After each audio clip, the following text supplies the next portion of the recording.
Finally, mimi nilisema juzi, na mimi naona they are trying to change the context of what I said. Mimi sijasema Kenya itakuwa na fujo. Mimi nimesema, nikisikiza wa Kenya vile wanasema wewe William Ruto usijaribu kuiba uchaguzi. Na nimeuliza IBC, please be patriotic, msiweke hii nchi kwa shida. Because history has shown when there is a contested election, there can be violence.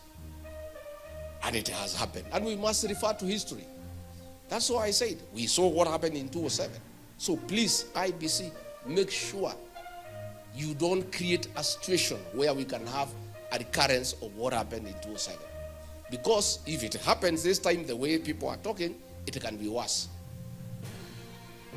Na mimi, it is my civic duty as a leader to caution the country. Siku tumeleta finance bill 2024, mimi nienda kwa rais nikamwambia, hii finance bill usisukume. Kwa cabinet yote ya watu 22 na rais, mimi ndiye nilipinga. Na nikasema yoko kwa minute. Nikasema hii kitu italeta fujo Kenya. Hii watoto wanaitwa Gen Z hawatakubali. Na ilifanyika. There was violence, there was unrest, there were chaos. I had cautioned the president and the cabinet. So what we are saying is, we have a civic duty as leaders. If we see a situation that can cause unrest in the country, we must say so. That does not mean that we are advocating for anybody to fight anybody. We are saying we have seen it before. It can happen again. What they are unhappy about, ndio wanashida wakinipigia kelele, hawataki tukubusha watu mambo ya Kiambaa ile kanisani. Tulikusamehea lakini hatuwezi hao. Ulichoma watoto wetu ndani ya kanisa. We'll keep on reminding you. I know that is why you are unhappy. Na tulikuwa karibu tusahau until ulituma watu pale Kasarani, pale Mweki PCA Church ndani ya kanisa, vijana wakuje kutuua sisi ndani ya kanisa. Tukalinganisha hiyo na ile ya Kiambaa. So rais na watu yako, kama unataka tuachane kuzungumza mambo ya Kiambaa, wacha kutuma wahuni makanisani na kwa mazishi kulete fujo. We forgave, but we did not forget. So the things you are doing now make us remember more vividly what you did in Kiambaa Church. Na tunakuambia, tunajua. Nimeona huyu Mr. Yesa na huyu waziri wa usalama wakiandika, hakuna, hatutakubali violence in Kenya. How can you say, Mr. Yesa, you cannot accept violence in Kenya? The government, as we speak today, is perpetrating violence. Pale 31st of December, Nyeri, Kamiroini showground, yule kiongozi wa ile kundi ambaye ilihangaisha watu hapa Murang'a, si mnamjua? Alisimama hadharani akasema, mimi nafanya kazi na deputy president na ndiye amenisimamia na hii kikundi changu, na tuko na polisi hapa na tutaendelea na kazi yetu bila kusumbuliwa. So wewe Mr. Yesa, you are working with the leader of a criminal gang. Na huyo jamaa tangu siku hiyo ndio amekuwa akitatiza mikutano yetu. Ndio alituma watu Limuru kupitia orders yako, akitaka kuua sisi pale Limuru mwezi ya 11. Wa leo hiyo watu hawajashikwa kwa sababu ni watu yako. Pale Mweki, rais mwenyewe ndiye alipiga simu, toa polisi ndio hii watu wavamiwe. Mpaka wa leo uchunguzi umefanywa, rais amesema hiyo watu wasipelekwe kotini kwa sababu ni watu wake. So Mr. Yesa, wewe, I want to remind you that when the Gen Zs were killed, you are the Minister for Interior. You supervised, you directed and executed the killing of young people. You have Gen Z blood in your hands. So when you say that there cannot be violence in this country, you are speaking from both ends of your mouth.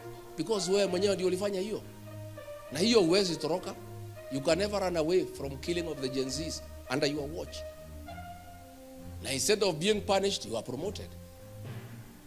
So mimi niseme, tunataka serikali, huyu waziri Murkomen, can you order wale watu walitupiga Limuru wakamatwe wapelekwe kotini? Can you give instructions wale watu walituumiza mweki ndani ya kanisa wapelekwe kotini? Can you say huyo leader of the criminal gang alivamia Reverend Dorcas pale Kamukoji ground na wahuni wake wakamfukuza na kuketi kiti ya mhubiri, hawajashikwa? And then you are here telling us that the government cannot allow political violence. Yet today there is political violence sponsored by government. Na hii watu yote hakuna mtu anashikwa kwa sababu ni watu wenu. So sisi, we are peaceful people. Rigathi Gachagua is the most peaceful leader in this country. When mulinitoa kwa kiti nilipewa na raia, watu wangu, millions of supporters walitaka toka barabara walete fujo. Nikawaongelesha, nikawaambia msitoe fujo, mkikasirika mtu afanya nini? Si ndio tulifanya?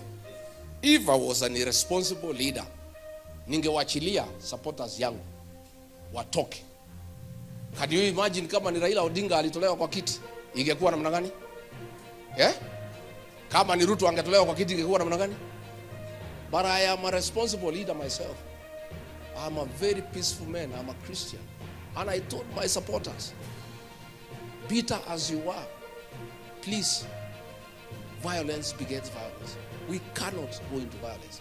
Please go home and sing. And they started singing, and they are still singing.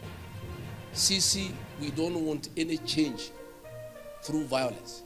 We don't want change through unconstitutional means. We are determined to make Ruto a one-term president constitutionally through the ballot. Yeah? Ile sisi tu tunauliza ni uchaguzi ukuwe ya huru na that's all. And Mr. President, why people are concerned that this election will not be free and fair is that yule chairman umeweka IBC is a friend and a colleague of Josephat Nanok, who is your deputy chief of staff. So people are concerned that IBC will be run from State House. That chairman, if he is somebody who loves this country, to clear this doubt so that people can know we can have a credible election, angewachana na hiyo kazi kuchukuliwe mtu mwingine. Because it's difficult to convince the people of Kenya ya kwamba a close official who worked with the Nanok, who is now your deputy chief of staff, can pretend over a credible election.